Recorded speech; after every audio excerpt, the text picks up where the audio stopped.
All right. Good afternoon. Good afternoon. Still afternoon in all places, but yes, good afternoon to everyone. It's so exciting to be here with y'all. This is our first time going live. And so I thought we could introduce ourselves and talk about a little bit about why we're here and what we're going to be doing. And so my name is Faith. I work here at DevaCurl. I am the digital education manager, and I'm also a hairstylist by trade. And so I'll let Janessa introduce herself here. Hi, everybody. My name is Janessa. I'm actually in Windsor, Ontario, Canada. I am part of the DevaCurl education team, but I'm also a salon owner and a stylist. We're here in my salon right now. This is Bounce Hair Boutique. Because I'm in Canada, some provinces right now are closed, we're on lockdown. So it's nice to come and visit my salon while we're waiting to be opened up again. Yeah, your space is beautiful. Oh, thank you. It's like my little slice of heaven. Gorgeous. So sorry you're not open right now. That's a lot. We could talk about it. So I thought that we could start off here and discuss why we became hairstylists. Let's start off at the very beginning and go from there. Yeah, I mean, for all the years that you and I have known each other, like Faith and I have known each other for years and worked together for years, I actually don't know the answer to this question for you, Faith. Like, why did you become a hairstylist? That's a great question. And it's a great point too, because I'm super excited to have these dialogues that we've had on the road together, that we've had, at shows together. But now we're going to talk to y'all. And so, yeah, I became a hairstylist. Actually, okay, let me rewind. So I graduated from college. I did a bunch of odds and ends work. At the time, that's when the recession started. And I ended up actually shaving off my relaxer around the same time that I was graduating college. And I had relaxed my hair for my entire life since I was about 4. Wow. And so I honestly had never seen my hair texture. And so as soon as it started growing out, I was like, oh, what are we going to do? And at the time, the only online resources that I could find was Curly Nikki. I don't know if y'all have heard of Curly Nikki, but back then it was like kind of a live journal-ish blog. And one of the products she used was DevaCurl, one condition. And I found it, I tried it, and I loved it. And a few weeks later, I found out that Diva Sean, our flagship salons, was opening close by. And so I decided to apply to work there as a receptionist. And working there as a receptionist for 2+ years, I was so moved by the experience that the clients would have walking into the salon. It was just a complete transformation, not just appearance, but it was really a huge self-esteem transformation that I saw. And so after I was a receptionist, I decided to go to cosmetology school and become a hairstylist because I was really looking for ways to help people, especially women like myself, learn how to embrace their curls, their natural hair texture. And yeah, that's the short and sweet version. And so now I'm here, still doing hair somewhat, and mostly really working to teach stylists how to help those with curly hair. That was the short version. That might have been a short version, but that was like a really powerful version. I had no idea that you found DevaCurl first before you became a hairstylist. Yes. Yeah, wow. It was honestly because I couldn't find any resources. And it was honestly before like the natural hair movement. So DevaCurl helped me. So I figured, why not learn how to do this behind the chair? Wow. But how about you? How did you get into this appearance-based business? Well, I mean, hair was an accident, to be honest. Hair was an accident. It was like never really on my radar. I went to school, I went to college for business. And I got really bored. And it just wasn't for me. Like, it was just like, that's just what I was supposed to do. It was what I was, and hair never at all dawned on me.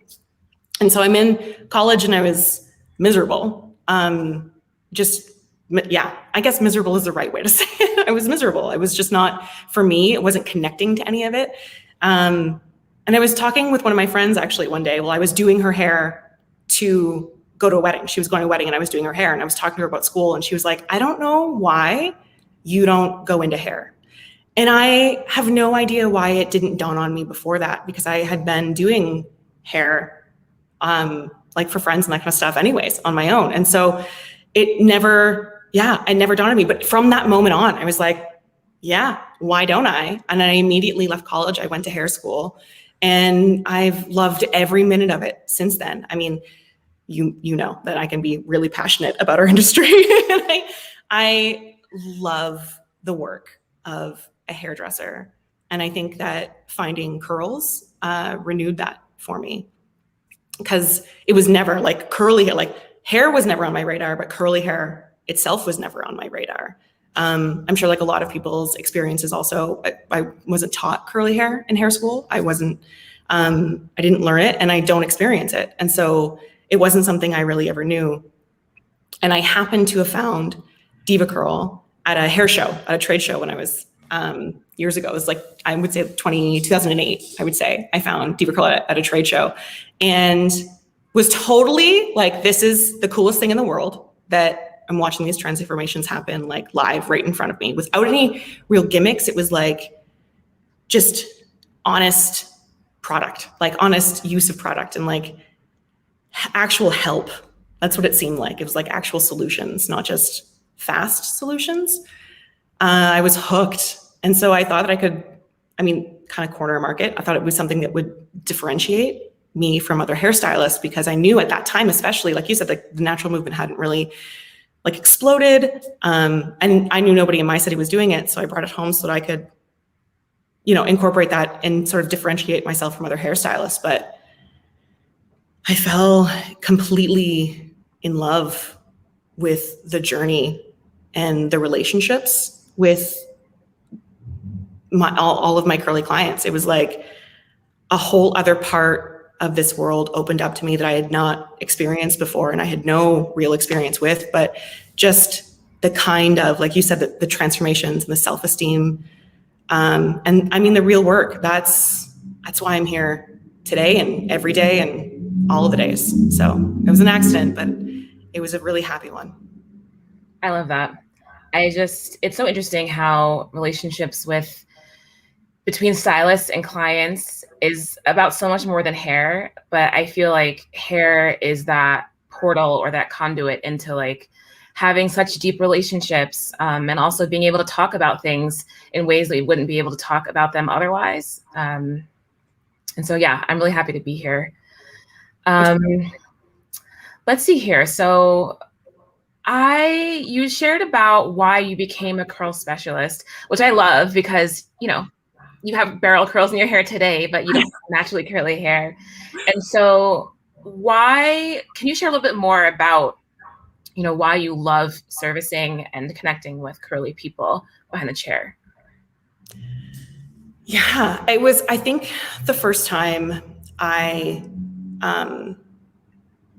performed a service on a curly client, it was all, like we said, totally new for me. And so I really wanted to take the time to learn and to listen.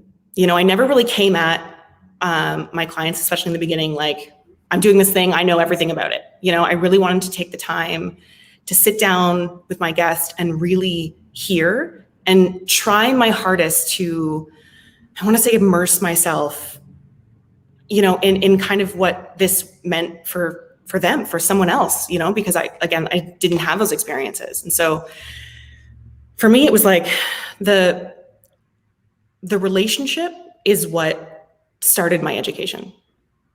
The relationship between me and that client, and the understanding of how powerful those moments are, and how powerful it was to realize that somebody felt heard for the first time. That relationship alone sparked more desire for education. Like I guess I can't really say what came first anymore, like which was it? Was it the curls or was it this? But I definitely can tell you that my desire to amplify that education and to really focus specifically on curly hair was because of that emotional connection that I made with clients, and to see somebody, like I said, like not just be listened to, but to really feel heard. And for me as an exercise as a stylist, and I'm going to be 100% honest, because I mean, if you can't be honest on YouTube, where can you be honest with? But it was an exercise for me to put my ego aside and to realize that I did not know everything that, you know, that my client needed from me. And so it really started this major journey. Yeah, I mean, it's like I have realized that might be an expert in the science of hair, but I'm not an expert in your hair specifically. And so that thought alone has really helped to build emotional relationships. I try and learn as much as I possibly can from my clients. And that has been, I mean, I think I've learned from my clients more than I've ever learned from any class in hair at all, ever, I think. So that's why. I don't actually remember where the conversation started, where we went. Yeah, I really appreciate what you're sharing, especially about ego, because I always talk about how the stylist and client relationship is such a sacred relationship. I was talking to another stylist about this last week, and we were talking about there's so few professions, there's so few spaces where you grant someone permission to break that touch barrier. Like you're actually putting your hands on someone. And the only other places that we really have that in society is the doctor's office, dentists, mostly medical. And then, you know, maybe if you're getting a piercing or a tattoo, but where else are you just granting someone permission to touch you? And I think that's so profound and so rare. And so whenever I had a client, and I actually learned this, not at hair school, but I learned through learning from apprenticing and also learning from the other stylists at DevaCurl, that when you're touching someone, that's a relationship where, you know, if they're sharing something with you, they're probably, you know, something you should really keep to yourself. Or I've had clients where they told me they were pregnant before they even told their partners, because they want to make sure what was going on in their head was really safe for the time they were pregnant. And so, yeah, what are your thoughts on the relationship between clients and a stylist? I think you said it right. I think it's a sacred thing for sure. I mean, it definitely should be. There are moments that we are let in on people's lives that nobody else is first. And I think especially now, you know, coming out of COVID, out of all of these, you know, we're in lockdown. This is our third lockdown. And so every time we come out of this, it's like a revisit. It's like remembering that physical touch and that relationship is so important, because I mean, people may not have had that kind of connection at all during these times of isolation. And so it's like a reminder of how important those moments are. I'm kind of thankful for them in a weird way, but 100% that you need to have a trust relationship with your stylist, not just that they can perform the service, but like I said, like I think it's hearing and being empathetic, you know, and really actually hearing. I think that's the most important relationship that you can have. That's why it's such a strong thing. Like the relationship is the foundation, I think, of any service ever is for that reason. Yeah. Yeah, for sure. And this is so great, because everything we're discussing right now are basically the reasons why we wanted to start creating this space to really discuss not only with stylists, but also with clients, because I've had clients and also friends, honestly, not even really understand, you know, what kind of question should I ask my stylist, or what should I come prepared to talk about when I see my stylist? And when should I ask my stylist if I should get referred out to, you know, a doctor? For example, I had a client once who, you know, I noticed that she started having a change in her skin tone. And this was basically because I was doing her hair color for so long. And so when you're a hair colorist, you notice warmth and coolness in people's skin. And so I noticed a change. And I was like, listen, I'm not a doctor, but a discoloration in your skin could mean a vitamin deficiency or could mean something else like liver function. And so I really suggest you really go see a doctor. Which, she ended up having some issues, which she probably wouldn't have realized otherwise. And so I'm happy to create this space with y'all. So we can really discuss, how do we navigate questions like this? How do we navigate situations like this? And so forth. And so before we move on to our next topic, I actually just wanted to jump off that point and invite everyone to DM us, direct message us on Instagram at DevaCurl Pro with any of your questions and with any show topics, because we are here to discuss anything stylist and client related, which could be an unlimited amount of conversation topics. But yes, I'll leave that up. So you can follow us on Instagram and slide in our DM. But I wanted to also discuss, what really is the purpose of this series to you, Janessa? Like, I know we were talking about, in many education spaces, and for us being stylist educators, we're focusing a lot on haircuts, color. How do we put the thing in the bowl and how do we apply it? But what do you hope to get out of this space? I hope to have like a focus on not just the needs of the pro community, but also the needs of the curl community, and how we can kind of bring those conversations together, how we can maybe open up some minds within the pro community also. But I really think that this is a great focus on those things that we don't always have access to education on, like we call them soft skills, right? Like that's how important is the relationship? How important is communication? How important is, emotional intelligence with your within your services? I think that this is a really cool opportunity to learn, not just from us, but from the community, how we all kind of incorporate and build our own relationships with our client and within our community. I think my word for this is community. I think that that's the most important thing. I think that that's really, who we are. That's why I love DevaCurl, because of that word community. I think that's my goal for this series. What about yours? Yeah, I love that. I totally agree with the soft skills needed to navigate everything that goes on in the salon. Not only was I specialize in color, by the way. Don't ask me to cut anything. Don't love it. Never doing it, but I can really style in some highlights. But I also was a salon manager, which is a completely different but related role.